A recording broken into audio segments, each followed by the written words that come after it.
আজকে একটু অন্যরকম টিফিন বানালাম। প্রতিদিনই তো রুটি, মুড়ি, পরোটা, লুচি এসবই হচ্ছে। তো আজকে ভাবলাম একটু সাবুর পোলাও বানিয়ে দেবো।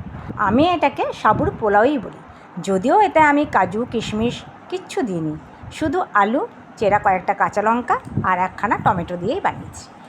অনেকে দিতে পারে অনেক কিছুই, সবজি থাকলে, যেমন ক্যাপসিকাম থাকলে, বিনস থাকলে সবই দেওয়া যায়। আমি তো সাদা তেলেই বানিয়ে নিচ্ছি। কয়েকটা চেরা কাঁচা লঙ্কা দিয়ে দিয়েছিলাম, তারপর আলুগুলোকে ভালো করে ভেজে নিয়েছি, তারপরে দিয়ে দিলাম টমেটোটা, আর দিয়েছিলাম সামান্য পরিমাণে হলুদ, আর কিছু দেবো না। আর দিলাম একটু নুন আর চিনি, এগুলো তো লাগবেই। আরও অনেক কিছু অ্যাড করতে তোমরা অবশ্যই পারো। আমি সাবুটাকে আধ ঘন্টার মতো ভিজিয়ে রেখেছিলাম, বড় দানার সাবু ছিল তাই তাড়াতাড়ি ভিজে গেছে। আর একটু নুন দিয়ে দিলাম কম লাগছে বলে, আর সবশেষে দিয়ে দিচ্ছি একটু ঘি। ঘি না দিলে গন্ধটা ভালো লাগবে না, তাই একটু ঘি দিয়ে দিচ্ছি। আর এই সাবুর পোলাওটাতে তোমরা চীনাবাদাম ভেজেও দিতে পারো, আমাদের ভালো লাগে না তাই দিইনি। দেখলে তো কত ঝটপট হয়ে গেল। যাদের সাবু খেতে ভালো লাগে তাদের এটা খেতে খুবই ভালো লাগবে।